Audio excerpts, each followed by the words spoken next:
Welcome. This service is provided by freeconferencecall.com. You are the only participant in the conference.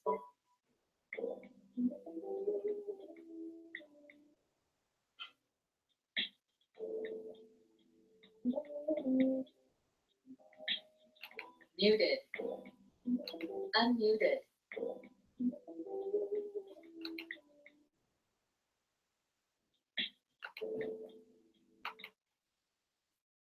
All right, peace. Back once again. This is the think tank for religion this week. Remember, we got 11.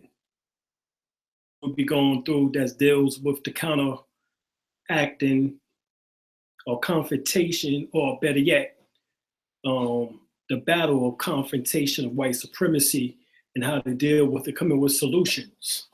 All right, so we know that we've been going over, the first week was land. We talked about land patterns, allodial titles. We talked about Homestead Act. Hold on, let me get everybody online here. All right. Sorry. Peace.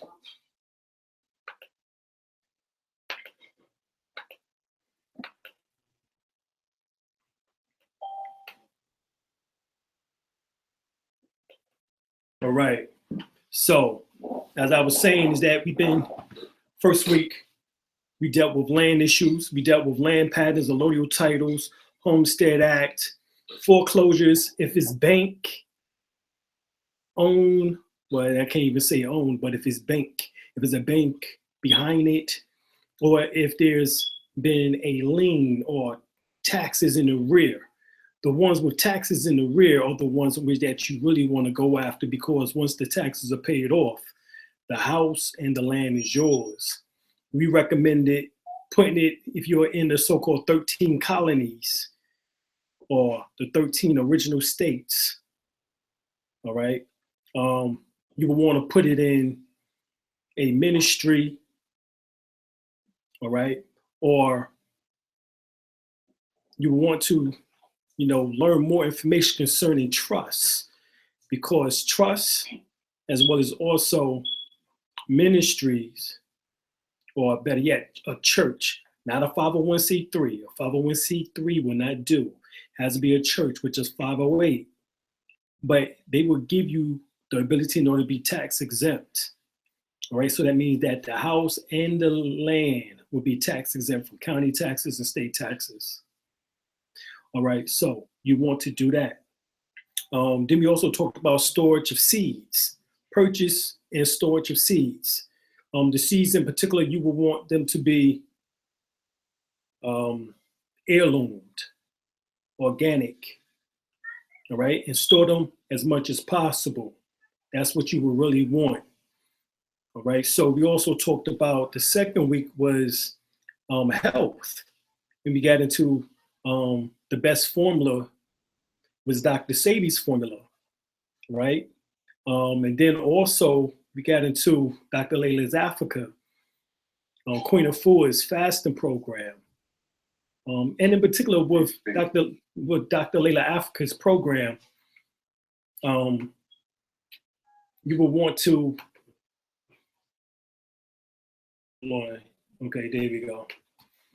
With Dr. Layla's Africa's program, you would definitely want to read his 3 prolific books.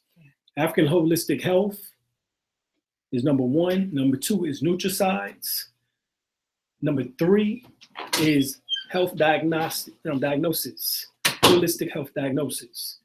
These are the 3 books particularly. Of course, he has another one which is called Melanin, and then he also wrote another one on the Gullah people of South Carolina. But those health books, you definitely want those. All right, you need them in your library. Queen of Fours with her 2 books, Heal Thyself, and then she did an introduction for Heal Thy Self cookbook. Also, her other book was Sacred Woman. Sisters definitely need that one in their library. we talked about, as well as also the breathing exercises, the science of sounds, which is called cosmic sound healing, positive affirmations, and positive reinforcements such as decrees, prayers, haikus or hesses, which is sounds of power, mantras, dhikr, all various names throughout the various religions for the same thing, which is reinforce a positive attitude, a positive mindset. Right, so we got into that information. All right, the breathing exercises. We talked about how the breath is able to change the frequencies or the vibratory rate of consciousness. And you can just through the science of breath, by slowing your breath down, you can change from interpersonal consciousness, intrapersonal consciousness, life consciousness, subconsciousness, superconsciousness, magnetic consciousness, and infinite consciousness. Those so-called 7 levels of consciousness. You can change that by simply slowing down your breath. The slowest, of course, is, well, the one in which that takes you into infinite consciousness is for breathing in for 30 seconds, breathing out for 30 seconds. That's one breath a minute. And if you was able to do that for 72 minutes, you actually would tap into subatomic, the subatomic energy of yourself. In other words, your quarks, your electrons, your neutrons, you would be able to tap into these subatom particles of yourself, or subatomic particles of yourself. Right, so we spoke about that. We spoke about last week sex and what could you do in order to counteract or find solutions to the science of sex. All right. In particular, Tantra, Tao sexology, all right, sex magic. And of course, being that you're dealing with a mindset, you will want to make sure that your mind is gauged properly. Of course, practicing these particular techniques, you don't want to do more harm than good. So you want to make sure that you have a positive mindset going into these sacred acts. All right. So that is one of the ways that you can battle against that. We also talked about what society considers kosher sexually and what they consider non-kosher, or as Muslims would say, halal and haram. All right. You have to analyze yourself, all right, and see where the scriptures fit in at and why they spoke of certain acts of not to do. Maybe it's because over time, eons, years of seeing those practices, they seen what it led to. And we know that even with homosexuality, that was the downfall of every major society. When the Persians went into Egypt, the Ptolemies, the end of Egypt was with homosexuality. When they took that into Greece, that was the end of Greece civilization, of the Grecian civilization. When they took that into Rome, Rome fell because of homosexuality. When they took that into Britain, all right, or England, it fell because of homosexuality. The same will happen here. Because as we find out, history best rewards or research. That was told to us by many great men, right? Marcus Garvey, or Marcus Mosiah Garvey, Mosiah Garvey, Elijah Muhammad, remember Elijah Muhammad? Malcolm X, Al-Haj Malik Al-Shabazz, Brother Omar Wali. You know, they all told us this, as well as also Dr. John Henry Clark, all right, oftentimes said it too. So history rewards us with the best research. And so when you see history repeated over and over again, that's a sign of insanity. All right. So it's like you trying to you doing things over and over again when you see that it doesn't work, but yet you still attempting to practice it or do it. That's a sign of insanity, as they say. So really, right now we're moving into an insane time. All right. And tonight we'll be talking about religion. All right. I have a doctorate in metaphysics. So that's my field. So we're going to show how metaphysics, esoteric teachings, and occult sciences all will correlate into the scenario when you break down the particular scriptures. All right. So we want to get into the information tonight. So I'm going to pull up my screen here so people can see and try to get in as much info tonight as possible. All right.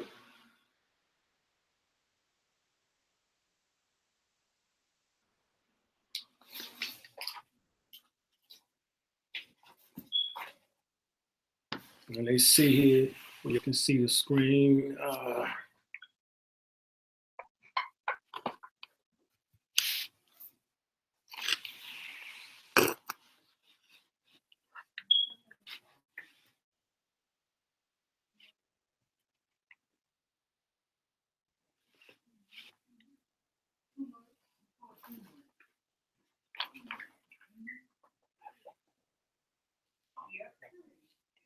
All right. Now, this is the science here, is that Dr. Albert Churchward in his works, The Origin and Evolution of Religion, held that the African pygmies, all right, which happens to be the oldest people on the planet Earth, they date back over 30 million years, according to Gods and Spacemen of the West by Raymond Drake. All right. And then also the Nubians, who is called the Ethiopians or Cushites, which, i.e., are us, were the real originators of religion. The late Count Sivani, or Voni, in his book, The Ruins of Empire, writes, all religions originated in Africa. All right. The Ethiopians conceived themselves, said Diodorus, a Greek historian, to be of the greatest antiquity than any other nation. They supposed themselves also to be the inventors of divine worship, of festivals, of the solemn assembly, of sacrifices, and every other religious practice or practices. The late Dr. Brest, famous Egyptologist, maintained that the Ethiopians were the first to give religious thought, all right, an aspiration to the world. All right, so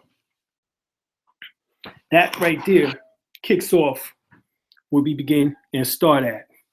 All right, that's where it kicks off. Now,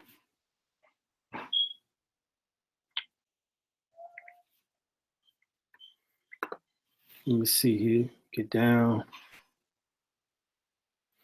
All right, let me try to exit this.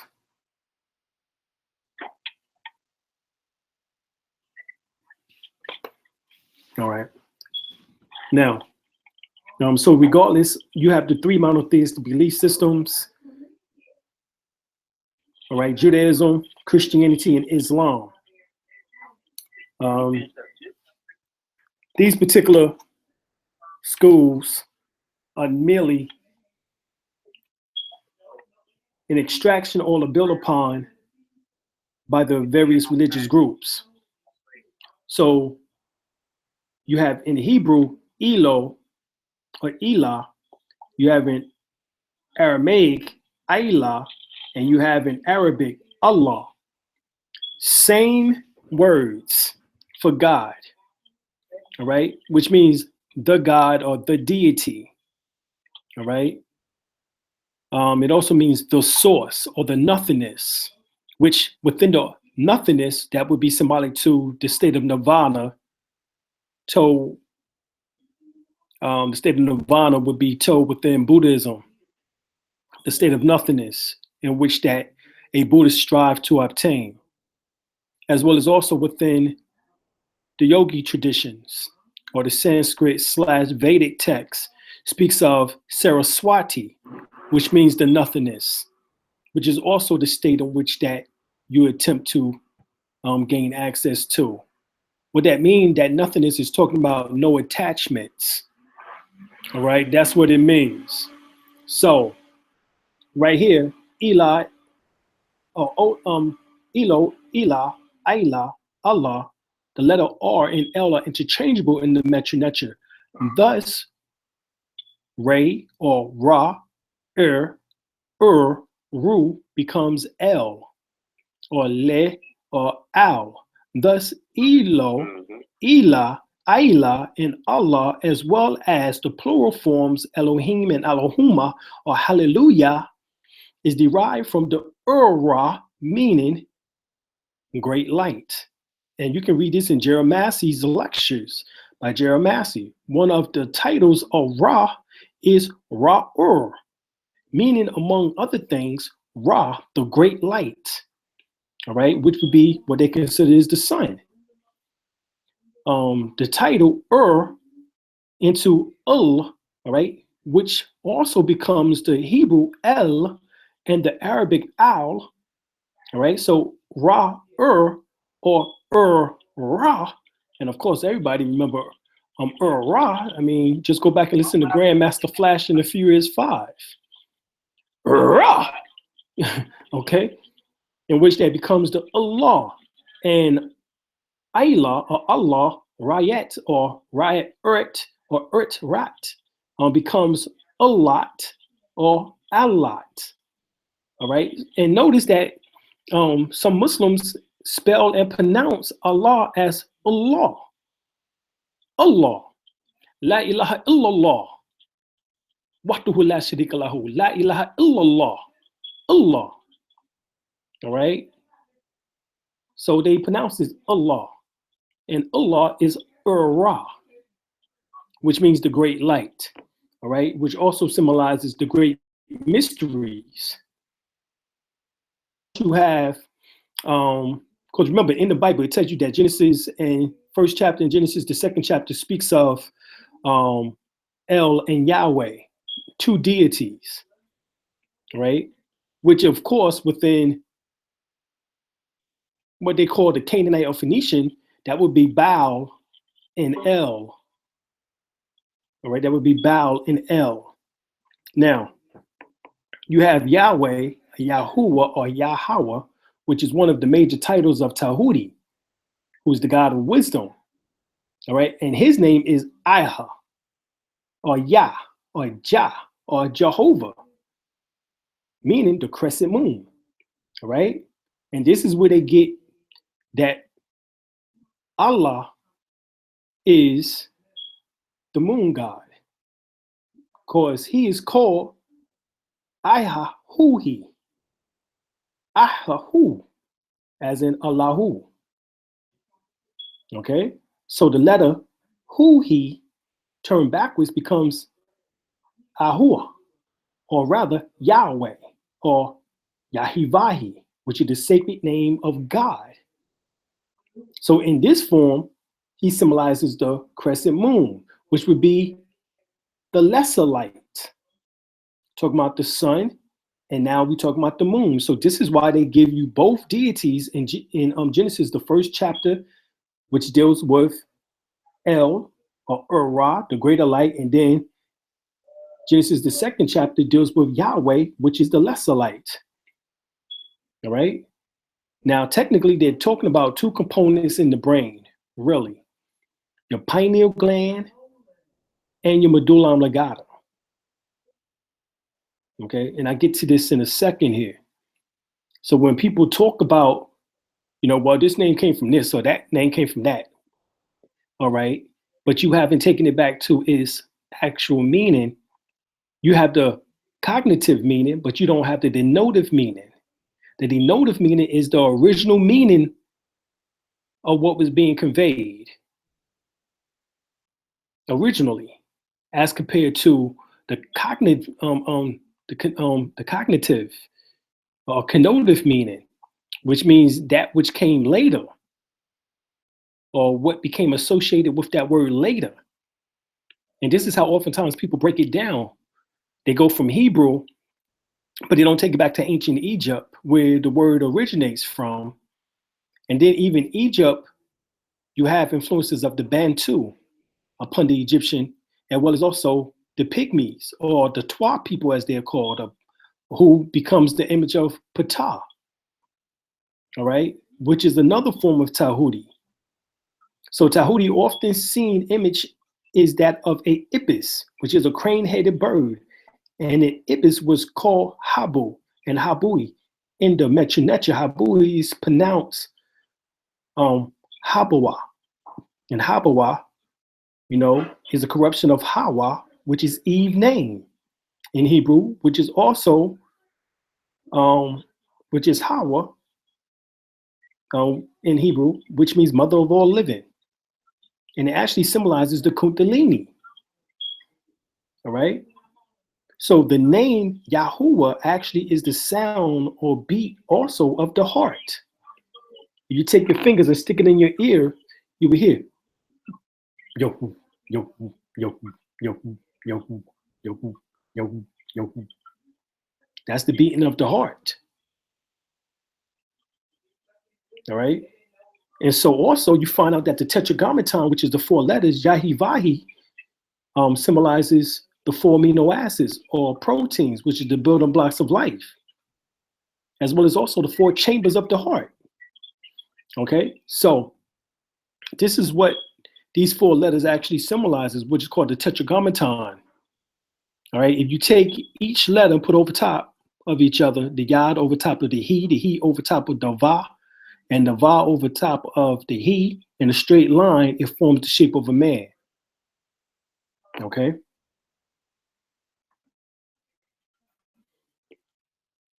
Now, the reason why we saying all this is because they tell you within Christianity, well, Judaism, Christianity, and Islam, that Abraham is the father of those monotheistic belief systems, of those, all right, who we call the grandmother, the mother, and the daughter. All right. Now, Abraham is actually, Tahuti has an ancient title, Aprihui, meaning judge, which was corrupted into Haprihim or Habraham, or becomes Ibrahim or Abraham. So Tahuti was Aprihu, the judge from the 2 combatants, Ruhi and Ri. All right, the 2 combatants are the gods, Neters, Heru and Set, the lower self and higher self. All right. Nevertheless, the 2, they're the Tamarian, which is the Egyptian connection, remains. All right, for these 2 deities, the low self and high self, which is Heru and Set, and the one who helped set the battle to an end, or close to an end, was Tahuti. And with Tahuti's help, Heru was able to be transformed into the phoenix in order to or what is called the Wajet, or Washita, or Washet, all right, in which that was able to conquer and defeat Set, all right? In other words, Tahuti helped restore his eye or eyesight so he can see again. Hence, Tahuti is symbolic to your medulla oblongata, which is at the back of the head, which is the copying center for your memories, in which that is able to just like with the optic nerve, the light comes in through your eyes and goes to the optic nerve area and then switch right side up and then is cast back out or projected back outward so that you can see everything right side up. Otherwise, you'll be seeing upside down. So everything in which that you see actually is a perception. It appears to be real, but isn't, because you are actually in a realm. All right. And so this battle between, is the earth round, if the world is flat, It's your perception. It is what it is. In other words, there's mathematical calculations in which that shows that the world is flat. But when you look at it from above, even those who speak of the flat earth shows a round or disc-shaped planet. And then you just take the T off the end of planet and you got the word what? Plane. Plane, a plane of existence, a realm, a dimension. Hence the reason why we call this a third dimension. So people battling over about if the earth is round or flat, it doesn't matter. All right? Because no European has been out in space in order to show you. They can't go beyond the Van Allen belt. This is just a simple matter of facts. They would tell you this. They never went to the moon. That was hoax. That was a hoax in which that they did in Area 51 in the Nevada desert. And you can actually take a photo of Area 51 right now, and you will see craters where they faked the moon landing at. All right, so they never went out in space. Sorry, they never had the technology to do it. This is why they going into metaphysics. This is why Russia went into metaphysics, because they understood that you can't get outside there, but there's nothing to go to. All right, so really, they had to learn about interdimensional traveling, because that's how the UFOs are getting here. They're coming in interdimensionally. All right, I've seen UFOs uncloak themselves coming from another dimension into this dimension. Myself, my teacher, who was Crown Prince Ramesses Abel Bey, later known as Hutan Tupac Bey, and another brother by the name of Anas, we was out chanting Amin-Ra Tutin Kapara. And we kept chanting that over and over again. The first time when we opened our eyes, we seen a hue, because this is at nighttime after 6 o'clock. During on fall time. All right. And we seen the blue hue over the trees, the aura of the trees. Then he told us to look up. We looked up and we saw a ship uncloak itself coming from another dimension right there before our eyes, just manifesting right before our eyes. And all three of us seen it. And Prince Bey said, that's not one of ours. And I was like, shit, Daddy, that's not one of ours. Then who is it? You know? And so then,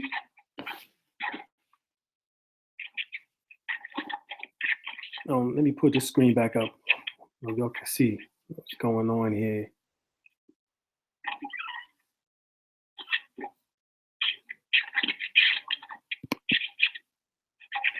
All right, so when we look back up again, we saw another craft, all right, in which this craft, we seen an airplane that was moving from the right side towards it, all right, and that one took off. That still wasn't one of ours. Then we chanted some more, and then we looked up again, and we saw a light vehicle, all right, a light vehicle.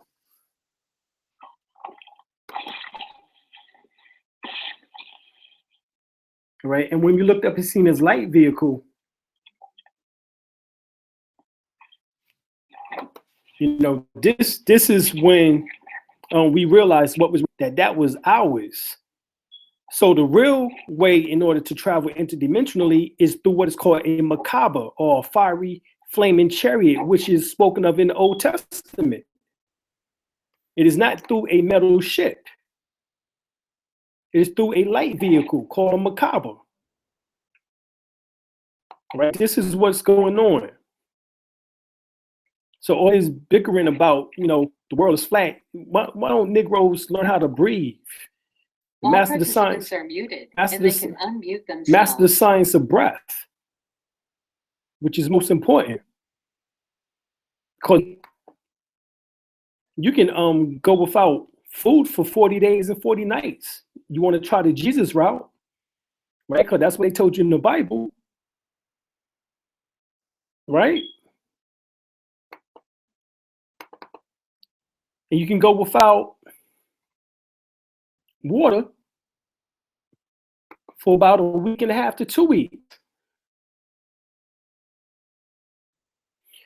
But you can only go, oh, and plus also you can go without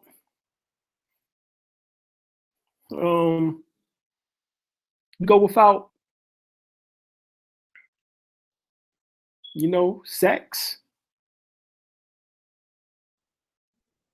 for years.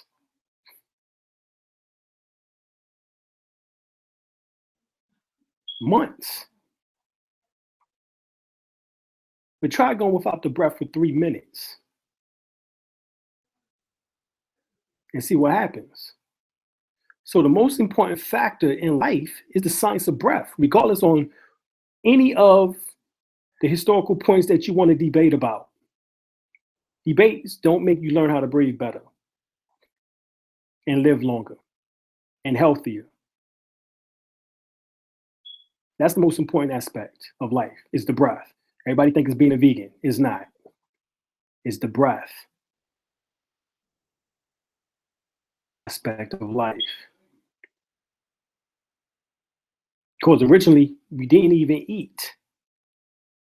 That is something that was secondary that we learned how to adapt to.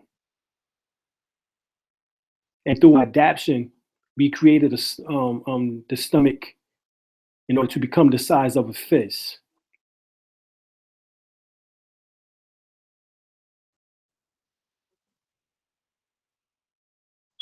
Okay, so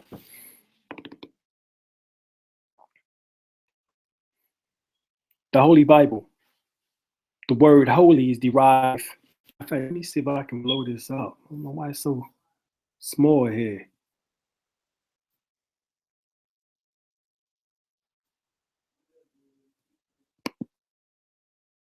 All right, there we go. All right, so, all right, we got the Holy Bible. The word holy is derived from the Greek word helios, or the Latin word halo. All right, and both mean sun, and they are both derived from the Greek, from the Metu Neter or ancient Egyptian or Temerian word Heru or Heru, and it means sun or illuminating light. All right, which is actually a form of Ra.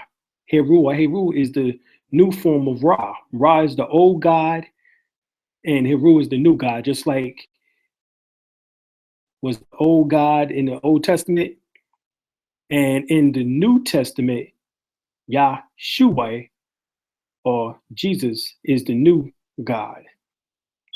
Right? This old and new is shown actually on the walls when you see Geb and Newt. Newt is bowled over, or she's in the what they call it, the cat position or downward dog. Well, yeah, downward dog position. She's in the downward dog position. If you get yoga, you understand what I'm talking about. And she's over as the earth. She symbolizes the sky. All right. This is why you have Gabriel later on and becomes the angel who comes to earth, the messenger of earth, because he does everything on earth, because that is symbolic to Gabriel, is Gab. All right, which actually the symbol is a goose, as in a goose who laid the golden egg. This is also where you get the word Nagar from. And Nagar, all right, which is a Hebrew word which means carpenter or builder, which Jesus was a Nagar. All right, it also leads way to the word Naga, in which that we have, or Nagus, which means king. All right, or God. So we want to get that information in because we got a lot to share here. And I'm going kind of slow, but I'm going to have to probably speed it up in a minute.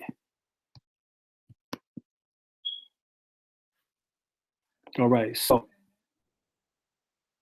right here, the word Bible is stemmed from the Metronetra-Temerian word papyra, or papyra, where we get the English transliteration paper from.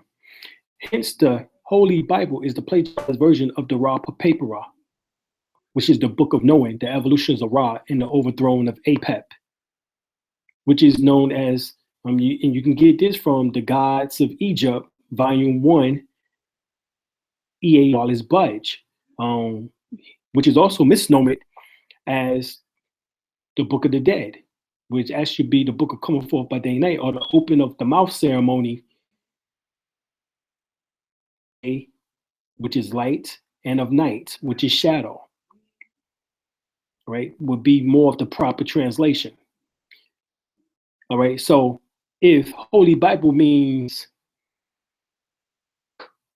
which is Ra papyra or papyra means sun book, then what does Holy Quran mean? Because the Holy Bible means a sun book. Well, the word Holy Quran, the word holy means sun, derived from the Greek word helios. Sun from Heru means sun, light, day, time. And Quran in, check this out, in Arabic means recite, recycle, or cycle. And thus, the Holy Quran means sun cycle, which is chronological, which is the sun's chronological time. Therefore, Heru is also known as Ku, and Ku is the ancient Metronetra word for illumination, intelligence, or wisdom. So you have the word Ku-Ra, and thus the wisdom of Ra.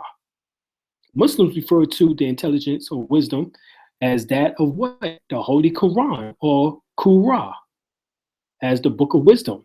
The word, all right, the word itself, Quran, is where you can hear the phonetics. The wisdom of Ra was collection from the Ra paper, Ra. The same place where the Bible came from is the same place of the origin of the Quran itself. This is why the Quran is 73% of the Bible, which I get to this in a second. And the book of knowing, the evolution of Ra and the overthrow of Apep. Right? Apep symbolizes the lower self, the serpent dwelling in the four lower devils. All right. Now, in other words, the Holy Quran was plagiarized from the Ra papyrus too. All right, papyrus or papyra is where that word comes from. Papyra is more of the Greek terminology, but the ancient Egyptians call it papyra. All right. So it is known fact that 73% of the Holy Quran is derived from the Holy Bible, Old and New Testament. The other 27 is derived from the Zoroastrian or Zoroathora, Thustra text, which is Zen-Avesta, the lost books of the Bible and forgotten books of Eden, and the Apocrypha. All right, that's where it comes from. Now, the Holy Quran itself tells you this. It actually tells you this. All right, Holy Quran, 25th chapter, the 5th verse, or the 25th surah, the 5th ayat, and they said the tales of the ancients, which he has caused to be written, and they are dictated before him morning and evening. The Quran goes further, saying surah, which is the poets. Wa'inahu lafi zubura al-walina. All right, which means without doubt it is announced in the mystic books of former. So what is these mystic books of the former people? Is this just the Bible? The Old Testament of the Jews, the New Testament of the Christians? All right, well, look at Webster's Random House Dictionary. Defines mystics as mysteries transcending ordinary human knowledge as directed or direct communication with the divine and intimate, immediate intuition in a state of spiritual ecstasy, involving and characterized by esoteric. So That means this was built on esoteric information. The Quran was built on esoteric information, not exoteric, which means external, outer, but esoteric, inner, otherworldly, or symbolic practices or content, as certain religious ceremonies and art spiritually signifies ethereal. So that's what mystic means. So here we have Holy Quran, 43rd Surah, 4th ayat, and it says, the mother of the books, Al-Ummah Al-Kitab, the foundation of religion, of revelation, the preserved tablets, all right, is the core or essence of the revelations. The mother of the book is in Allah's own presence. All right, now remember, that's deep, because when you get to what they refer to as the Holy Quran Circle 7 of America, Moorish Holy Temple Science of the World, or Moorish Divine National Movement, or when you get to the 101s and 102s, it tells you that Allah is in man, or Allah is man. So if Allah is man, then what book is in Allah's own presence if Allah is man? Well, we go further. The following is the tab on the table of content of the original sources of the Quran. Even the Holy Bible, which is the Sun Papers, written of books that are no longer part of the biblical collection, right? And we know this. And it says it writes of the 4 major books, the Torah, the Zabur, the Injil, which is Revelation, and the Quran. The Torah or Tanakh or Pentateuch was sent to Moses or Musa. The Zabur, Psalms, was sent to Dawid, which is David. The Injil, which is Revelation, was sent to Isa, Jesus. And the Quran was sent to Muhammad. And it goes further, and it says, Holy Quran, the 2nd Surah, 142nd ayat, the fools among the people will say, what has turned them from the Qibla, which is Kabbalah, to which they were used. Now, of course, some Muslims will tell you that the Qibla is Mecca or Kaaba. All right? Talking about the Kaaba. But we'll look at that again. So when we look at the origin of the Old Testament, Aristides writes that Demetrius recommended Ptolemy Soter to gather a collection of books on kingship and ruling. And like Plato's philosopher kings, and furthermore to gather books of all the world people that he might better understand subjects and trade partners. So Ptolemy gave Demetrius the job of gathering extant books and scrolls and supervising the translation of the books of all nations into Greek. All right? Ptolemy Soter, 100,000 Jews, they were deported to Egypt and fled there, still reeling from the influences and the so-called slavery of Babylonian captivity. Jews came to be a large minority, all right, of population of Alexandria, living besides the Egyptians, Greeks, who were actually Persians, in their own quarters.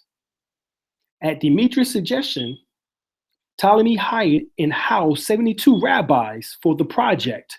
All right, this is where you get that 72 rabbis wrote the Old Testament.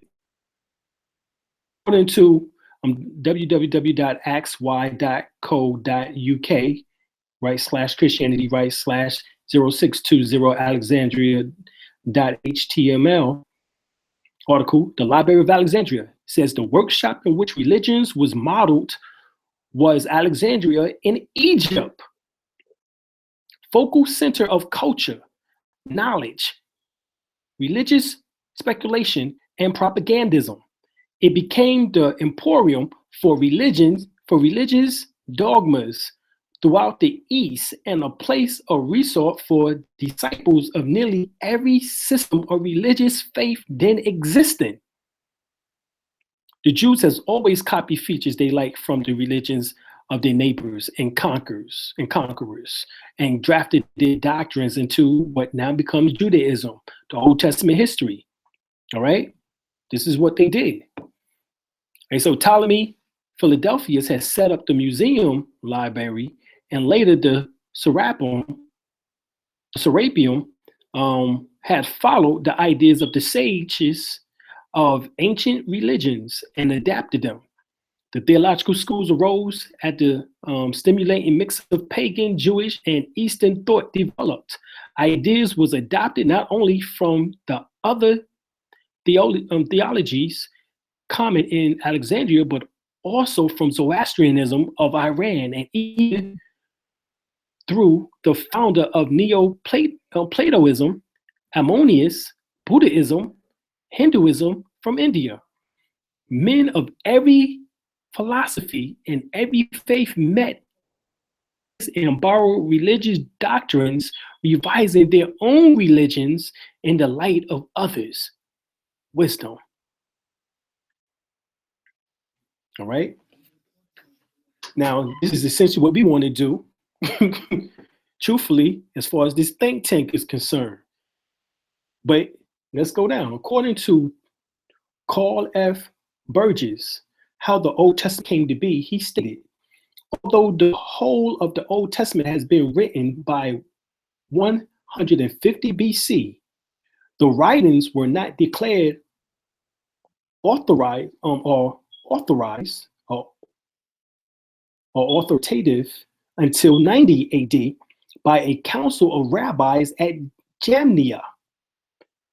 It was this group which decided which of the later writings should be included in the Old Testament. All right, hold on, let me get this off and plug it up, or we can keep going through it.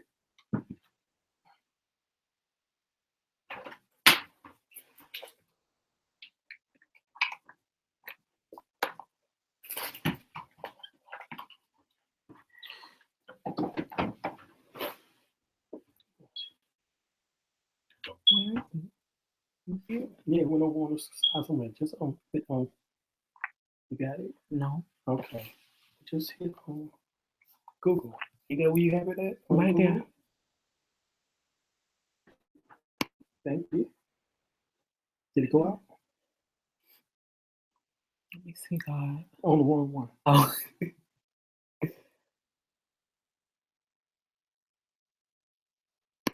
You should see. Yeah, there it is. All right. Peace, y'all. All right. All right, we back. Got everything back. You know how it is, boy. All right. So this is the thing. So it was this council of Jamnia in 90 AD that was the compilation of the new official said Jewish canon, and which we call the revising of the old Septuagint, which is the Old Testament. That's how that began. That was 90 AD when that took place in order to form the whole of what we call the Old Testament today. And if you get the book, Jesus Chronicles Old Truths Uncovered by Judy James Carter, she states that it was not until 397 AD that the Bible assumed its present form. All right? Its first Synod of Laodicea, held about 363 AD, an assembly of bishops declared, which can be read aloud. They were Genesis, Exodus, Leviticus, Numbers, Deuteronomy, Joshua, Judges, Ruth, Esther. All right. First and second book of Kings, third and fourth book of Kings, first and second book of Ezra, the book of the 150 Psalms, the Proverbs of Solomon, Ecclesiastics, the Songs of Solomon, Job, the 12 prophets, Isaiah, Jeremiah, Baruch, the Lamentations and Letters, Ezekiel, and Daniel. Right, these was read aloud by right soon after the time of 397 AD. So let's find out where they got the information from. All right, because remember, we just showed you how the ancient Egyptians, the Nubians, all right, the Cushites, the Ethiopians, all the same people, because we know that the Ethiopians, Cushites, Nubians, all right, or Cushites, as we say, were the priesthood of ancient Kemet, all right? And so the teachings of this priesthood, which was the lesser mysteries and the greater mysteries, all right? Let's see where they formulated this information from within the Bible that came about between 90 AD, the Old Testament, and by 397 AD, the New Testament, the Old Testament into its present form that we now know it as. Well, let's look at it. All right. In Genesis is derived from the Sumerian, Kemetic, Egyptian, Perhim Hiru Sut, or the opening of the mouth coming forth by day and night. The book of Noah, the evolution of Ra, the overthrown of Apep. All right. Even Cain and Abel, all right, is actually Kansu, which is called Saru, or Abel, all right, which is also from Hiru. All right. Deliverance of man from destruction is where you get the story of Nuak, Ra, or Noah from. The Mir Papyrus, or the Mir Papyrus, which is the pyramid text. You have the Papyrus, D. Benai, which comes forth what's called the Potiphar story, or the tale of the two brothers, which is Seb, where you get the word Joseph from, that story. And then we also know that Joseph's name was Zephani within the biblical tale. And then they tell you that Joseph, who was Zephani, which is actually Seb, where the story comes from, actually became king and came here to the Americas, right? But we know that that story was based on the third dynastic king, actually prime visor to the king Zoser, or Dozer, that was Imhotep. Imhotep is where the story Joseph also has portions of that in at. Right? So you have the traditions of the 7 lean years in Egypt, which is spoken of within the Old Testament with the story of Joseph, and the latter Mesopotamian legal documents.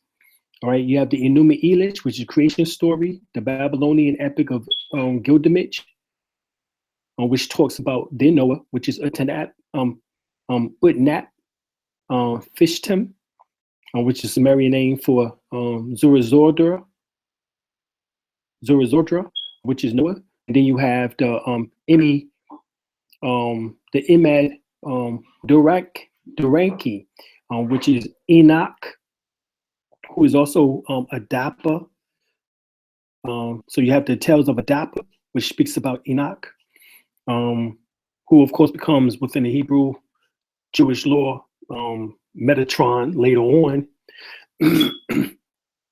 You have Eden, or Edam, or Edom, or Aden, which is Aton, or Atum, the deity, showing that you was once in Eden, all right, which is talking about you was once within your higher self, all right. Then you have the extension. Of course, we know you read Genesis, the 2nd chapter, the 13th verse, it says Eden extended into Ethiopia. So they telling you again where these stories originated from, Cushite, because we know that Nimrod, who was the grandson of Cush, went off into where? Into Mesopotamia, where you have the Mesopotamian legal documents, the Enuma Elish, the Babylonian epic of Gilgamesh, the Sumerian tale of the Musi, which is Enlil, Abel, or Enkidu, which is Enki, Canaan, or Cain, excuse me. So they show you all of this, all right?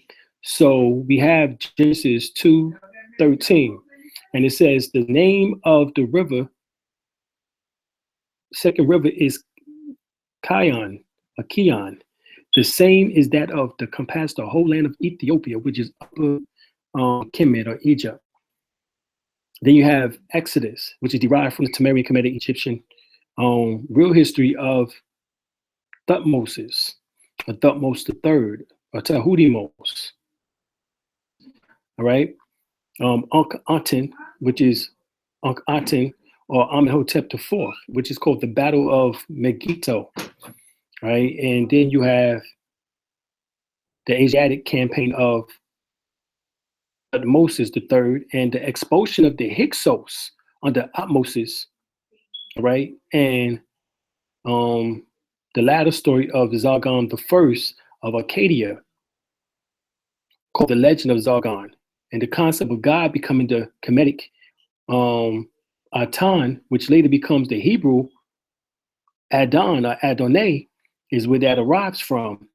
Even in Greece, this same God becomes the sun god Adon, as in Adonis.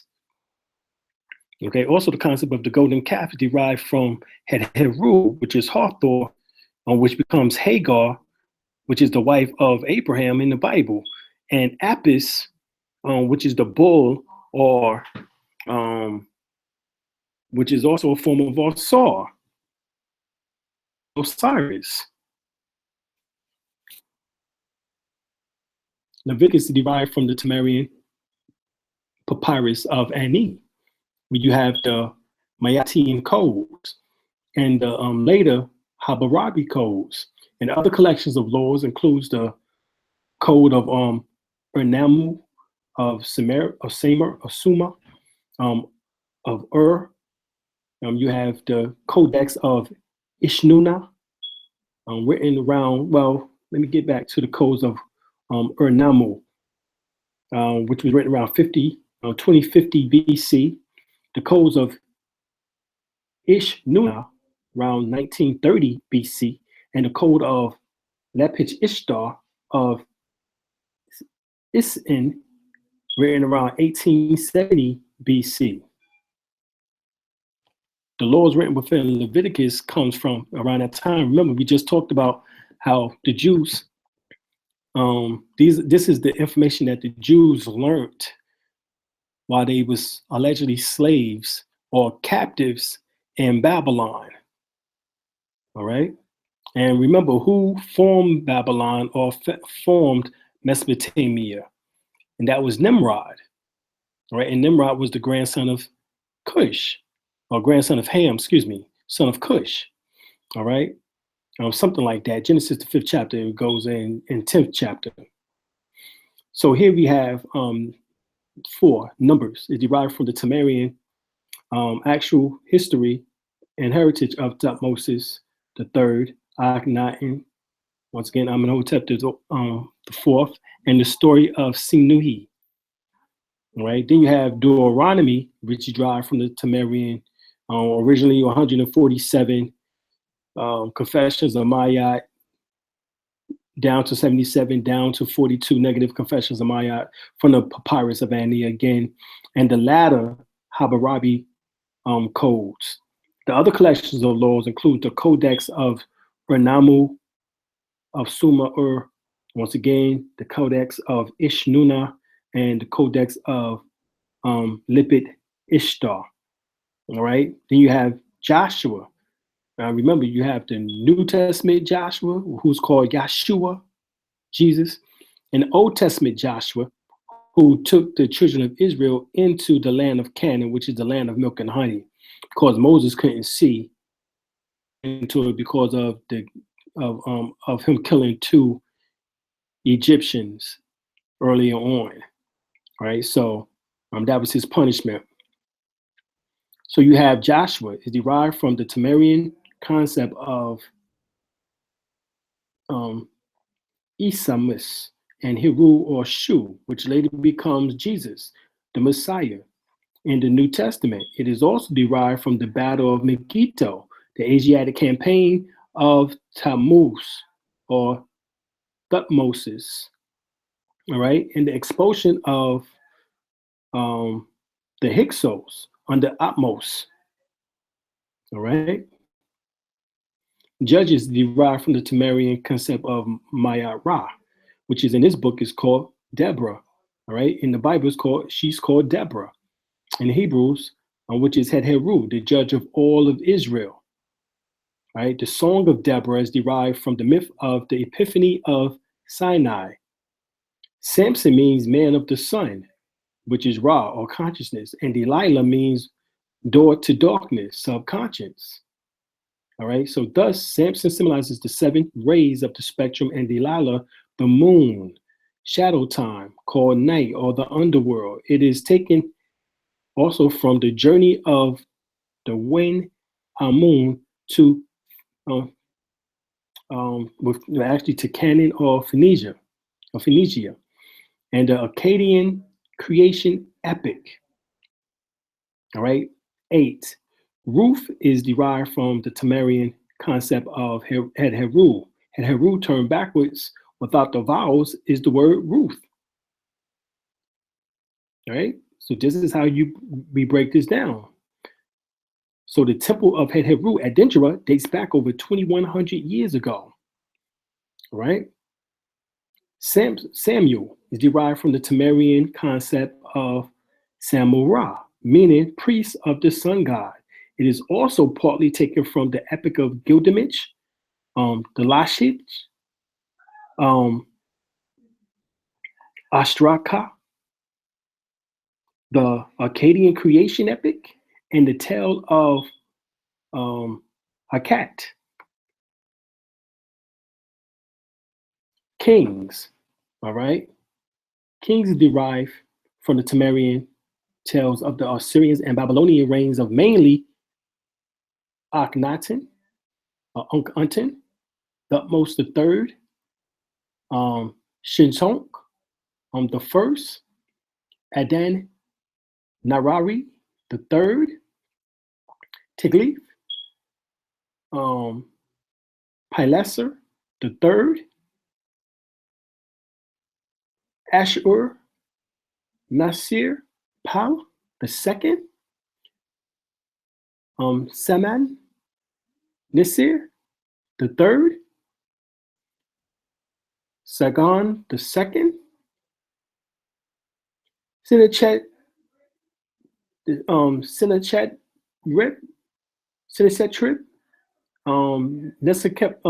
Nebuchadnezzar the second. From the tales you have here, Ashur Nasirpal, which is the second, which is the expedition to Lebanon. You have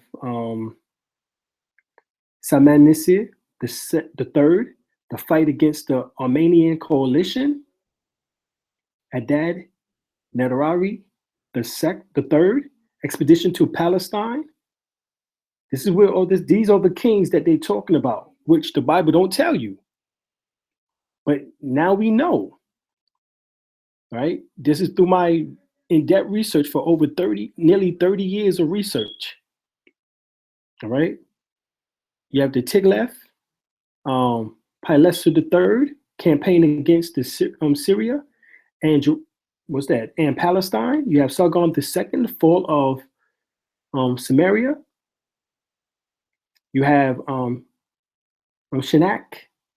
Sennacherib, the siege of Jerusalem, the campaign of Shishonk the first, the Mesopotamian legend of Etan, which is Elijah, and the Yogaric poem about Baal and Aneth. Now, the name David in Hebrew or Hebrew is DVD, as in the same as your DVDs, the recording. It was named after the Psalms, the Jews. Or Tut, T-U-T, Tut, which is short for who? Tut Moses, or King Tut, Tut Unk Atan, or Tuk Unk Amen, or Tahuti Unk Atan, the led son of Akhenaten, Unk-Unten, Amenhotep IV, right? Solomon is the sun, which is the soul, in the three different phases: morning, noon, and evening, derived from the three different land masses which were once province of the ancient Kemetic or Sumerian Empire: Rome, which is Etruscans, Indian, Indo-Kush, and the Egyptian or Egypt, Kemet, Sumer. All right. Of course, the first Sumers or Mesopotamians were Egyptians. Solomon was a composite character of Akhenaten. Elijah is Ra, fire. Elijah brings down the fire from heaven like the mythical so-called Grecian Minoan or Cretan. The Minoans were a colony of the Kemites or Egyptians, Prometheus. So Elijah calls down fire just like Prometheus. All right. Same story told over again in the Grecian tales from the Hebrew tales. Right. Then you have the Chronicles, right, derived from the same books that we just spoke about. So I won't go through them. On the screen, you have Isra, right, which is derived from the Sumerian concept of Asar, and the Perham Herud Sut, which is coming forth by day and night book, all right, which symbolizes the father principle of the slumbering soul, which is Asar, which is Kundalini Shiva. He is the Lord of the underground, which is the subconscious plane, waiting to be awakened by Aset, which is Isis or the conscious element, symbolizing the mother principle Kundalini, Umbulini, as it is called within South Africa traditions, or what's called the Shakti. This first takes place at the back of the head, medulla oblongata, which is the mouth of God. It is taken also from the Assyrian and Babylonian historical texts, such as the Chronicles of Chaldean Kings, the fall of Jerusalem, and Nebuchadnezzar II and Cyrus. Now, this is some of the same information when we find that the Chronicles and Kings came from. Right, the Chronicles of the Chaldean Kings. Right, then you have Nehemiah, all right, which is derived from the Sumerian concept of mainly Tahuti, the Tahudimos, the third, and Akhenaten, Amenhotep the fourth, who actually is a form of David and Moses. This is where some of this composite story comes from. Also, it's derived from the petitions for authorization to rebuild the temple of Yahoo. Yahoo happens to be one of the names actually of Allah. All right, Yahuwah, or Yahoo. Right, then you have Esther, which is derived from the which is the Sumerian Mesopotamian tale, but it actually is all set from Egypt. In the Sumer tales, she is known as Ishtar, meaning the star, which is actually Kundalini Shakti. She also symbolizes the brightest star, which of course would be symbolic to Venus. You notice the inverted five-pointed star of the Eastern Star. Esther is one of the five names on each one of those points, symbolically, of what we're talking about here. In the night shadow sky in Masonic lore, it is called the blazing star. All right, this blazing star is also not just Venus, because Venus was called the morning star, evening star, but there's also another star which we find, which is the blazing star, which is actually the star Sirius, which is more so correctly associated with Aset. So here you have in the Holy Quran, Surah Al-Najm, 53, Surah 49 ayat, Allah, He is the Lord of the mighty star Sirius. It is also the dog star constellation, as we call it. The Dogon referred to it as. Aset specifies the widows and has a high order similar to the Shriners. Now, let me see. Aset specifies Sirius. She's Sirius A, which is the bright star, but then also symbolic to the Sirius B, which is Polo, which is also called the Eastern Star. Right? Thus, the Eastern Star order, the widows, is how all this connects. All right. We travel around the star constellation Sirius A, Sirius B, Sirius C, which is Imia, every 25,920 years.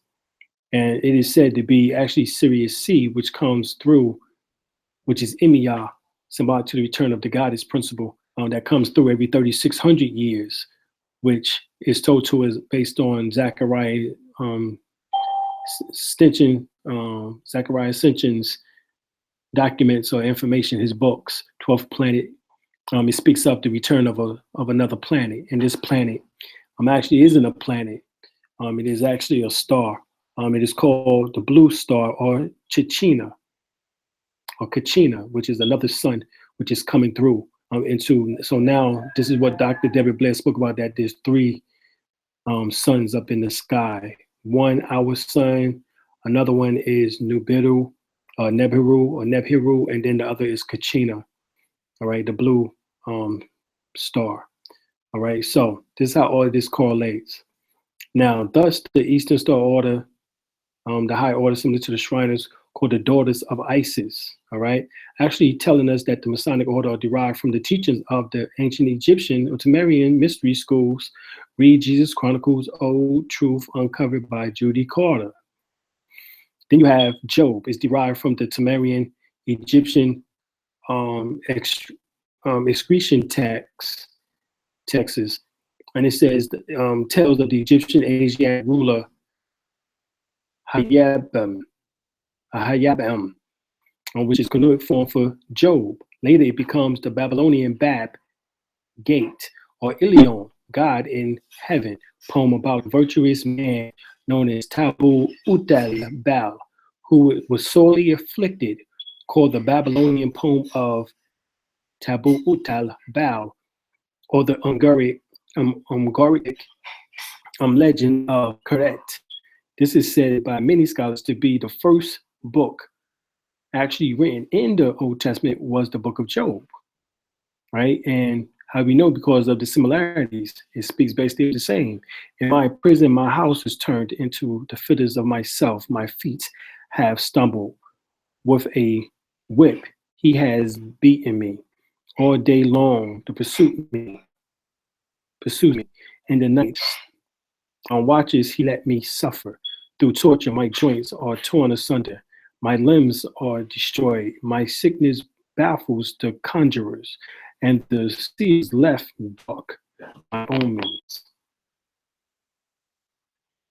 All right, so you can go to the book of Job and compare to the tale of Tabu, and Khadirah, and you will see the similarities. Here you have Psalms derived from the hymns of Akhenaten, as well as also from Amenhotep III, who was Akhenaten's father. And so you can compare Psalms 40 and Psalms 104 with the hymns of Akhenaten, and they are nearly identical.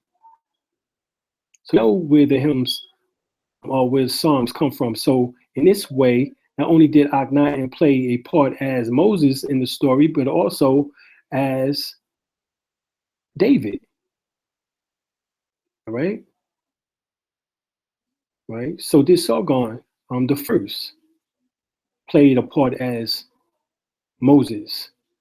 The same story told about Sargon the first being sealed in a basket, being sent up the river, and a royal family picking up him and raising him, is the same story told of Moses being sent in the Nile and sent up the river, and the royal family, in particular the Pharaoh's daughter, finds him and picks him up and raised him as her own.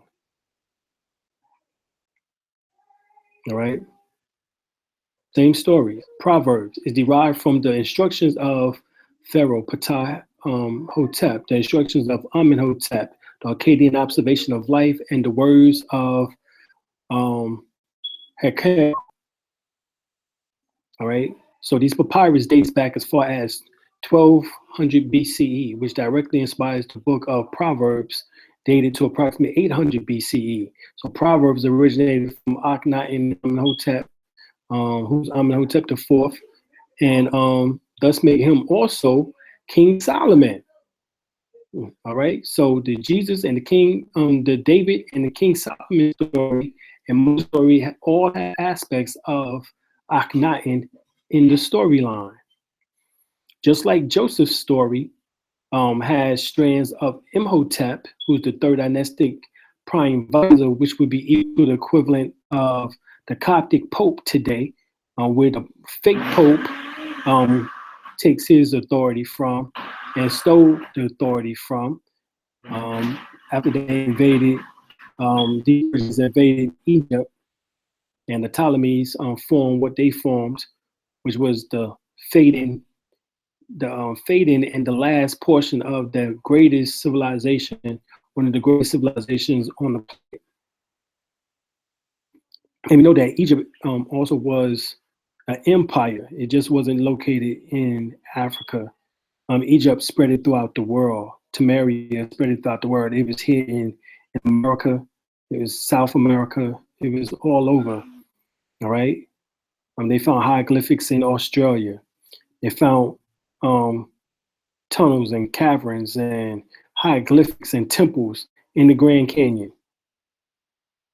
The Egyptians during the 18th dynastic period, which is during the time or right after the time of Akhenaten, who they claim was poisoned and killed because of him turning from the priesthood of Amen to the priesthood of Atan, which symbolized no longer worshiping the sun in the sky, but the sun behind the sun, which some take to be Sirius, based on a lot of the information shown, and some take it to be the central sun of Pleiades, which is Alcyon. But then you have ecclesiastics that derive from the Temerian word or papyrus, the words of Unkir and Sumerian proverbs. You have the Songs of Solomon derived from the hymns of Ishtar, all right? The hymns of Ishtar, well, that's for the love songs, which are the Akkadian hymns, called the hymns of Ishtar, which is actually another form of Esther, or said again. Isaiah derived from the prophecies of Neferuhu, the words of Akir, and Sumerian proverbs. Jeremiah is derived from the words of Akir and the Akkadian Mary letters. The lamentation of Jeremiah is derived from the words of Akir and the Akkadian Mary letters. Ezekiel is right. Ezekiel's tell you where it's derived from. It's Ezekiel 1st chapter, the 1st through the 20th verse. Man is Aquarius, which is Ptah or John or Gabriel.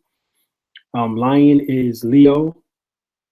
Atum Ray, or the female counterpart, Sekmat, which is Matthew, or Ma'at, also his feminine counterpart. Tahudi name is Mati, which is Mayat, counterpart, symbolizes justice or balance, then which is also the symbol of Uriel. All right. Then you have the ox, which is the calf. Bull is Taurus, or Sar, or Saru, Apep, or happy. All right. Then you have the strong bull, Mark, or Raphael. The eagle is this serpent, is Scorpio, or Heru, which is the hawk.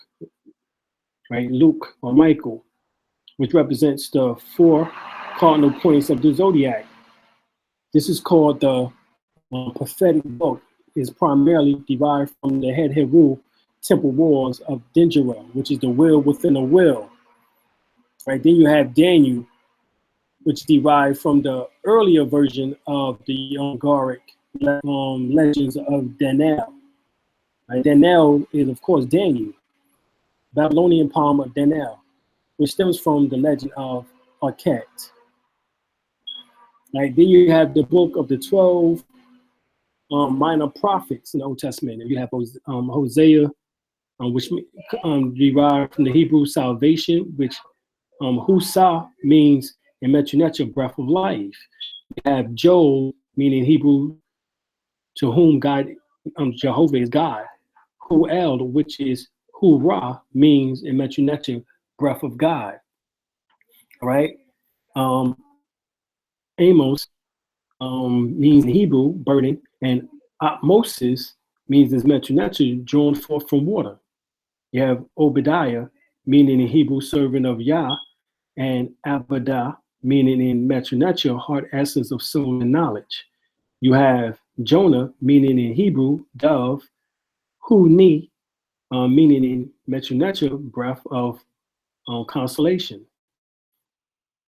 You have Micah, meaning in Hebrew, who is like Yah, or Merkah, meaning in Metru Neter, light of spirit. You have Nahum, meaning in Hebrew, consolation, and Naamed, meaning in Metru Neter, place of the unseen. You have Habakkuk, meaning in Hebrew, embrace, and Habakkuk, meaning God of the west and the east. You have Zephaniah, meaning in Hebrew, hidden by Yah. All right, Set, Tech, and meaning hidden, black power of heaven. Right, you have Haggai, meaning in Hebrew, festive, and Hebrew meaning house of light. You have Zechariah, meaning in Hebrew, memory of the Lord. Think about it, meditate upon, remembrance or memory, recollection, recite, and hence that declare and proclaim Patah Ra Zokeh. And that is for Zechariah, means the opener of the way. All right, then you have Malachi in Hebrew, meaning king or angel, Malkuth, meaning the truth of the glorious light, or Mekah, meaning light spirit. Right? This is what we're talking about with Ptolemy Soter the first. All right, this is how it goes, and you will have that nearly all the presidents come from this bloodline.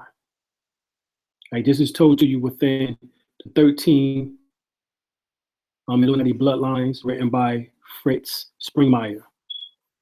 All right. So now we get to the origin of the New Testament, because we just went through the Old Testament and how it originated. Hopefully you understood that part. And so we go through the New Testament now. You read a short synopsis of Piso's history by Victor Emmanuel. In he states his family, Philip II, and Macedon, which is 359 to 336 BCE. King Philip was the father of two sons, Alexander the Great and Lego, the rabbit, right? The Pisos line descended from Lego down through the many Ptolemies, said royalty of Egypt. Now, of course, we know that he was the de facto that came in and stole the traditions. Sylvester gave them 3 levels of the ancient mystery school, which was of 9 originally, and gave them 3 degrees. This is where we get masonry from. And where they say that they got this information from Egypt. This is told within the origin. If you go and study Freemasonry, they tell you the origin of their teachings and rituals and ceremonies is Egyptian. All right, and this is how they was able to get it. So here the Piso line descends from the Lago down through the many Ptolemies, which is 12, Cleopatra and Arius Pisos. And in this day, there was well known, and many great writers mentioned them. They were members of the closed society of Zoroastrianism and priests of the temple of Zilah in the homeland of Pontus, all right, on the southern coast of the Black Sea. Zoroastrianism was originally a astro-theological, all right, spiritual system, degraded into a religion founded around 700 BCE. Some say 500 BCE. All right. If you read the historical, African origin of civilization by Sheikh Anta Diop, he states that it was around 500 BCE, allegedly by a Phoenician constant battle between which is actually, a Persian prophet named Zoroaster, which is Zoroaster, or Zoroaster, which means study of the stars. The basic belief of Zoroastrianism is that there is a constant battle between the spirit of good and the spirit of evil, and that the earth is a battleground.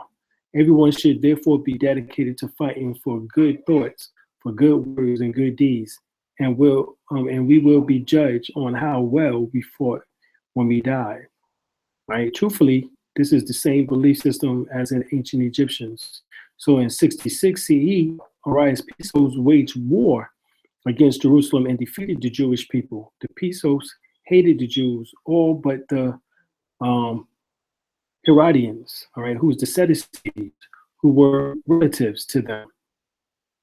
And this is who Jesus was always battling against. You always see Sadducees. They was always coming to Jesus and asking them stupid questions and making stupid comments.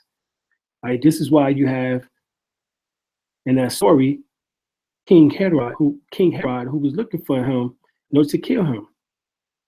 Right, so he tore down the temple that was in the help of the Pisos relative named Titus in 70 AD, just as Caesar was tearing down the temple of Zelah to commemorate his victory and to create a religion that keeps the slaves humble. This is where Christianity comes in at, y'all. We ain't get to it yet. He and his friends authorized the New Testament, cleverly in the Jesus Christ, which was the same initials as Julius Caesar, JC. What was JC do? Remember that what it was a few years ago? Well, actually years ago. Oddly enough, that would replace a Caesar as the head of what was to become the new state religion of Rome, which is Christianity. All right. Jesus Chronicle, Old Truths Revealed Again by Judy Carter states that not until, once again, 97 AD, that the Bible assumed its present forms. All right. The book of the New Testament of these, the four Gospels, according to Tahudi Mati, Mark, which is Marku, Luke, which is Ura, and John, which is on, the act of the apostles, the 7 Catholic epistles, which is letters, James, the 2 from Peter, 3 John, Jude, and the 14th epistles of Paul. Right, this is it was the first synod of Laodicea, held around 363 AD. An assembly of bishops decided what could be read aloud. These was the books from the New Testament that was able to be read aloud. Remember, we spoke about the books in the Old Testament that was being able to be read aloud by 397.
Herod and Piso's bloodline, Ptolemy I was the brother of Alexander, the so-called Great, both sons of Philip of Macedonia.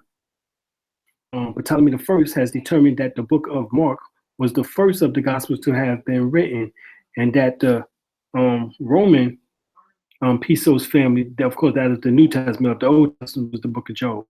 And the Pisos family continued to remake Jesus down through the history in various forms, including Muhammad and other figures that were made to appear extraordinary and or to have worked miracles. This is the mythical idea of the hero, which is the name hero obviously stems from the title Heru. All right. All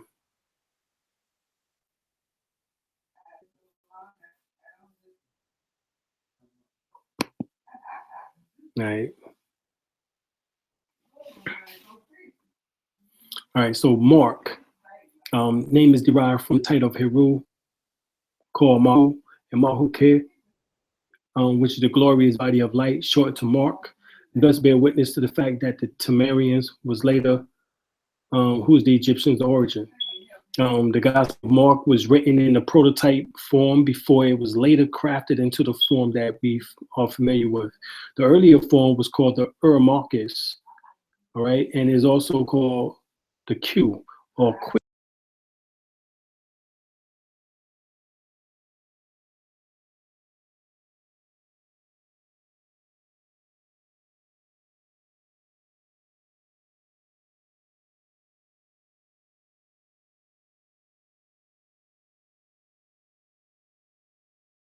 Is Caesar by the grandfather of Arius Pisos.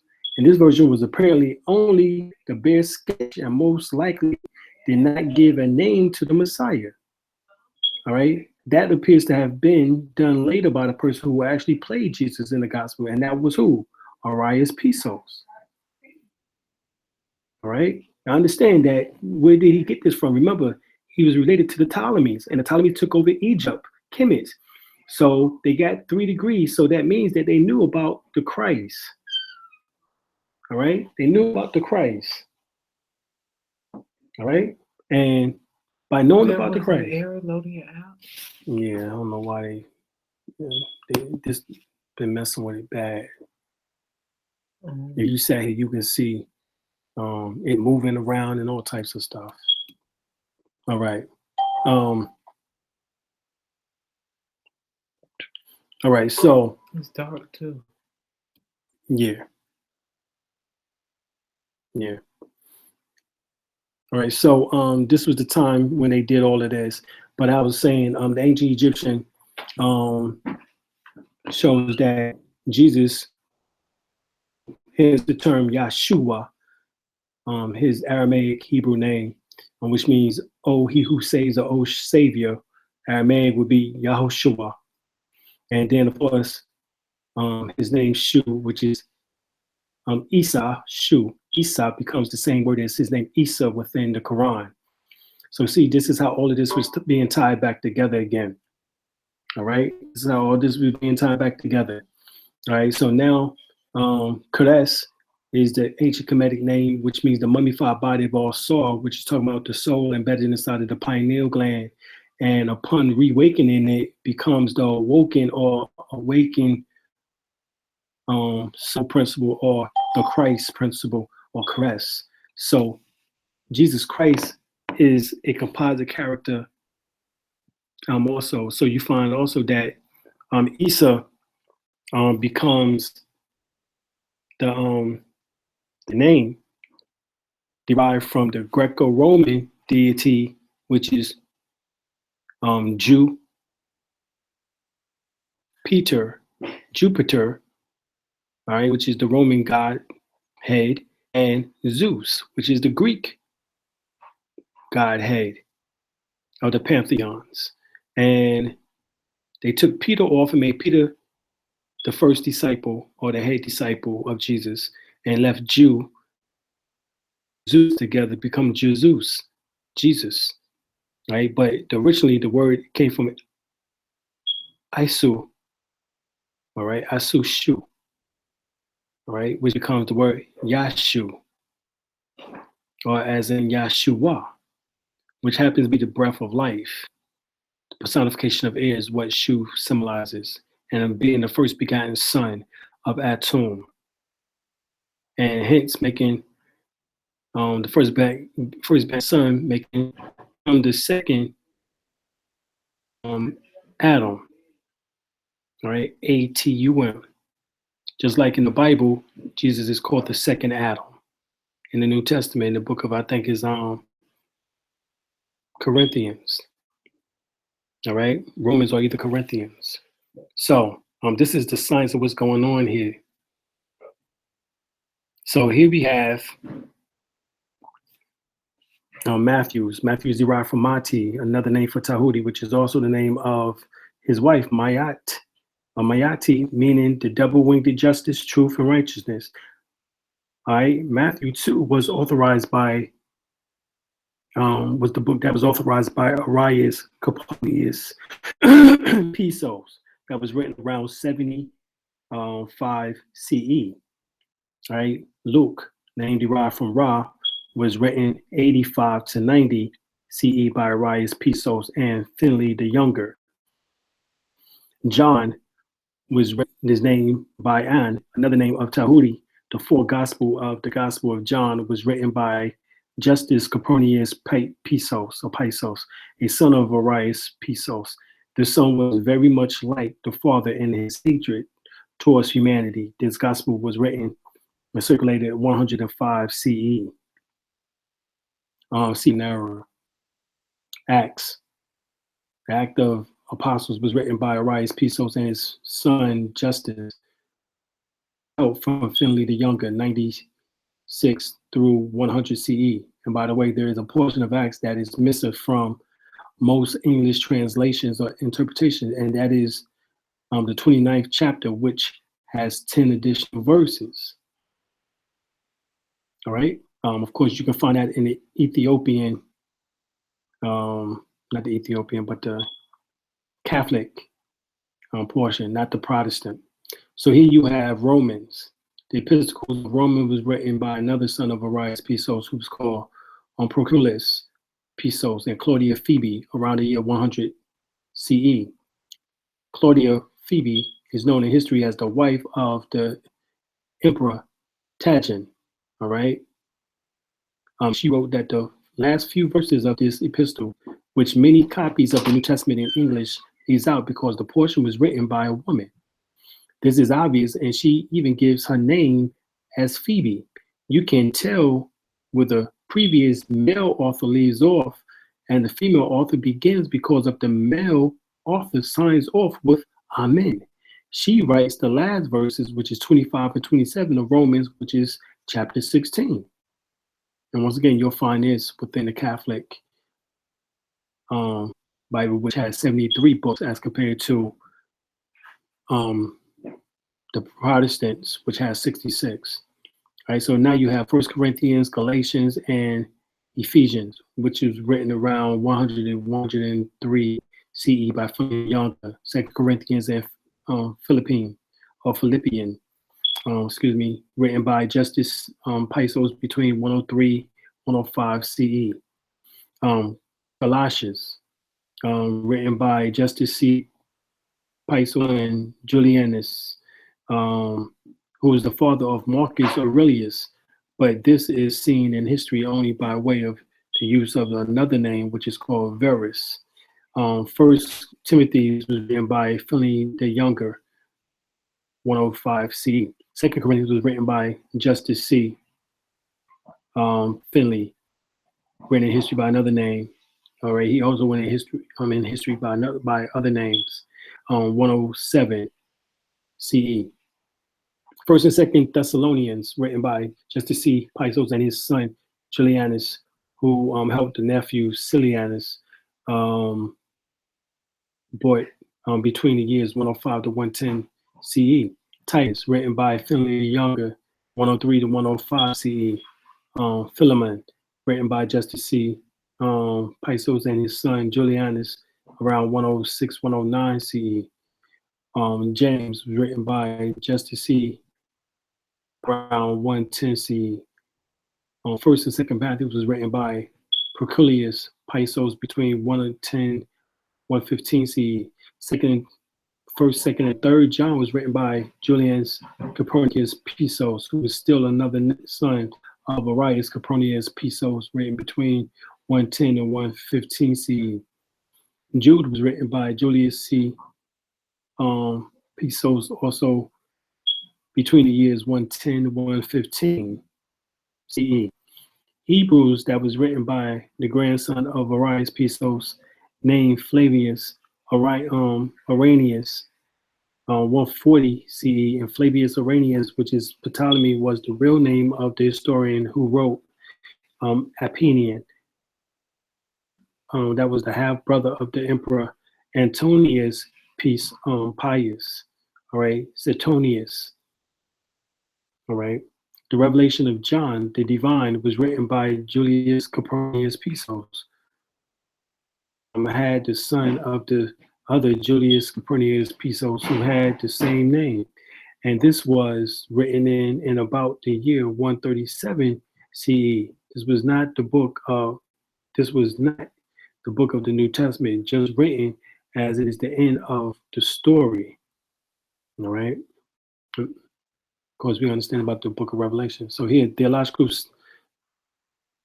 scholars as James Legge, LLD at Oxford University, Professor William Jennings, PhD, and Honorable Clement Allen all agreed hundreds, if not thousands, of the ancient manuscript tablets and carvings indubitably proves that all races of all people that have ever inhabited the earth has striven and best they could to leave records of the chemistry and physiology of their own body.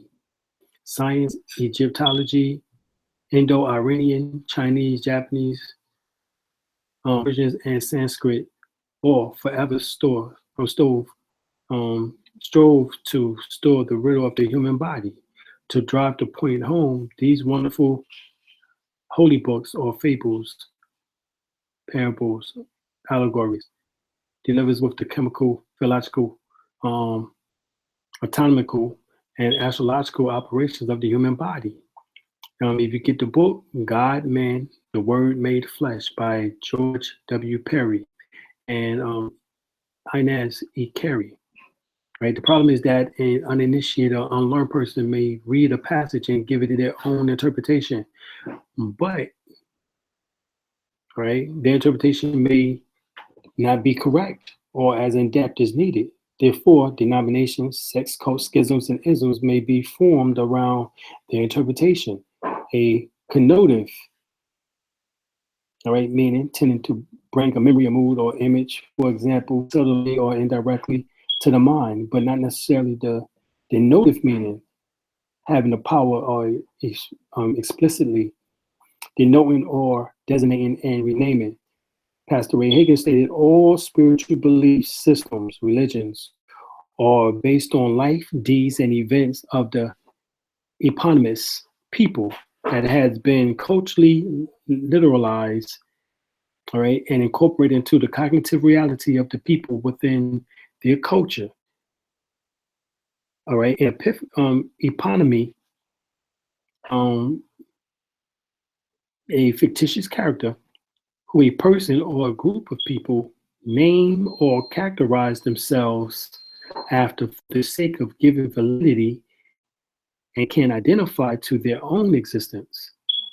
This is what the so-called Jews have done. For example, Hebrew, Hebraic, Jacob, Israel, Moses, Mosaic, Jesus, Christianity, or Christian, Mohammedanism, all right?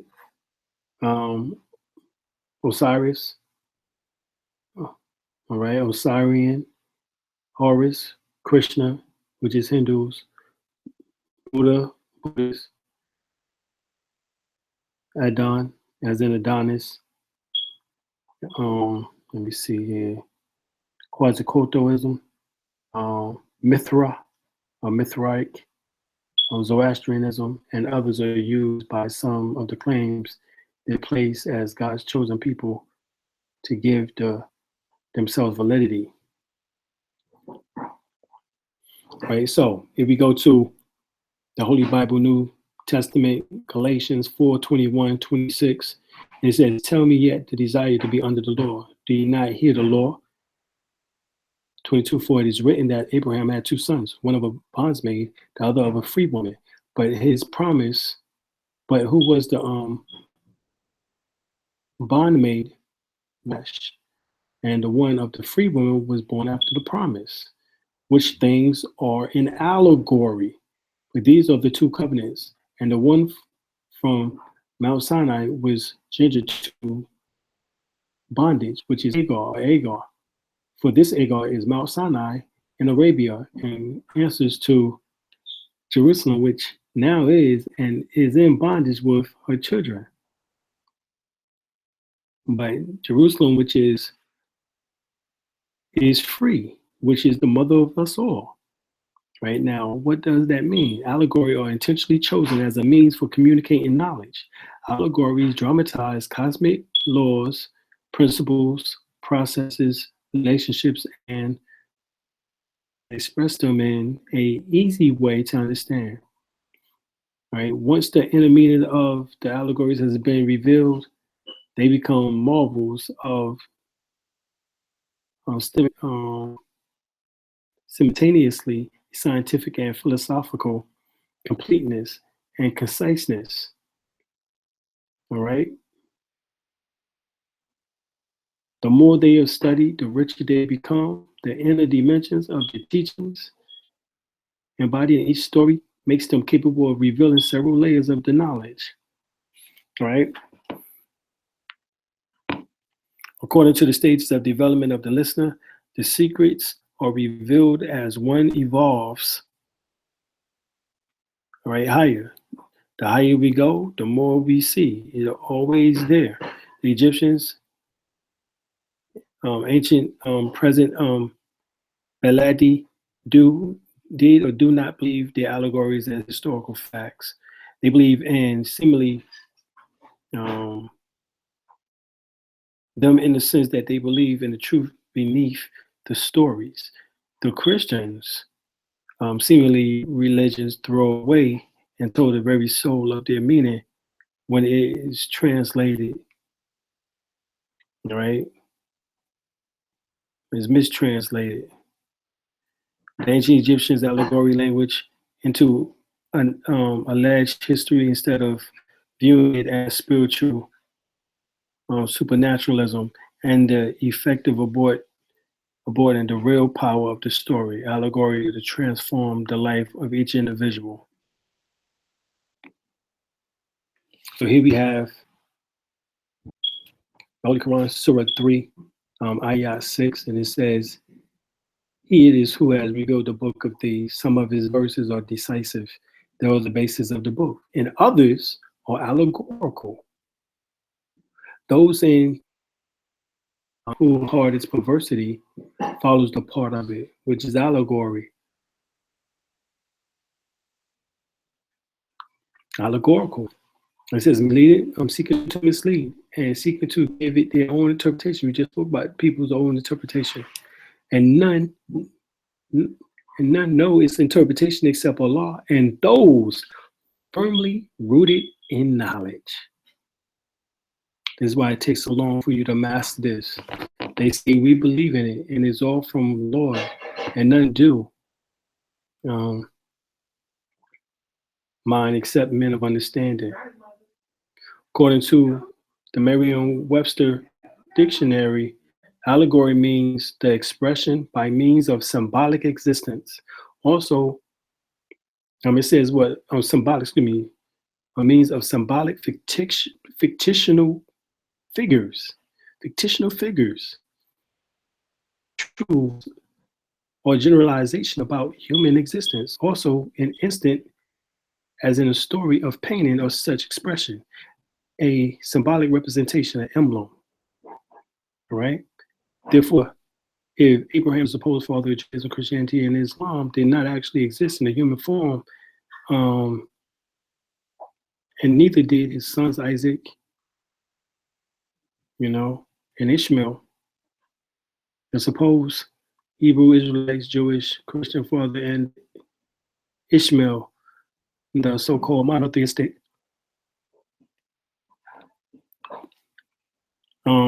religions of Judaism, Holy Torah, Christianity, Holy Bible, and Islam, the Holy Quran, are merely stories and tales from older stories and tales of the human evolution and awakening.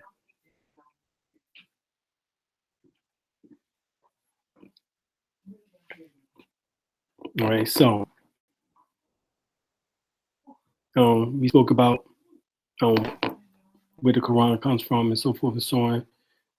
And what gives us a clue is if you go to the Supreme Wisdom Lessons or the Lost Found Muslim Lessons, the 120 lessons states, which is of the 5%, it says the Lost Found Muslim Lesson number 2, 1 through 40, first examination assignment of Mr. Elijah Muhammad. The question is, who made the Holy Quran or Bible? How long did we tell you why the Islam renew our history every 25,000 years? The Holy Quran or Bible is made from the original people, who is Allah, the supreme being or black man of Asia. The Quran will expire in the year 25,000, right? The Nation of Islam, in all wise and does everything right in his act, the planet Earth, which is the home of Islam, is only 25,000 miles of circumference. So the wise men of the East, black man made history or Quran to equal his home circumference, all right? A year to every mile. And thus, every time his history lasts 25,000 years, he renews it for another 25,000 years. So following is the table of content of the original source of the Quran. Even the Holy Bible, some papers writes the books that there is no longer part of the biblical connection. Of course, we know like the book of Jasher, the book of Edo, and so forth and so on. There's several books, right? Many books, dozens of books. That's the Bible mentions, but it isn't even there.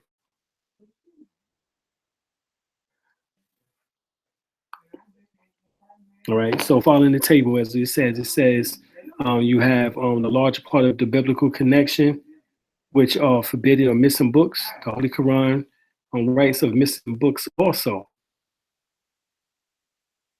And we went over that a little bit earlier there.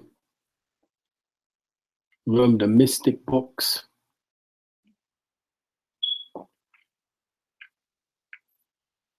So the Qibla is the Kabbalah, and it says the tree of life. The Kabbalah is the esoteric wisdom of the ancient people of Canaan, which is Phoenicia. Its origin is Egyptian because the Phoenicians, the word Phoenician comes from the word Benu, and Benu was a form of Heru. So they followed the school of Heru, right? Hence the higher self. Its origin is Egyptian, and there are no vowels.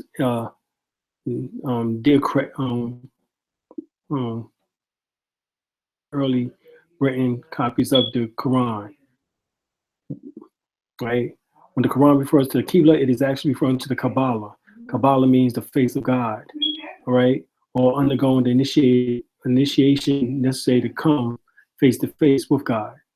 Right? Egyptian mythology states that Osar was buried in a tree of Syria. It is a sign of the fact that the Syrians, Canaanites, Moors received the tree of life from Osar, or Osarian priests of Egypt. So in the learning of the Kabbalah, Moors, the Jews actually gained secondhand Egyptian knowledge. And this is how also the Moors, according, if you get the book Stolen Legacy by George D. James, how the Moors become the custodians of the ancient Egyptian wisdom.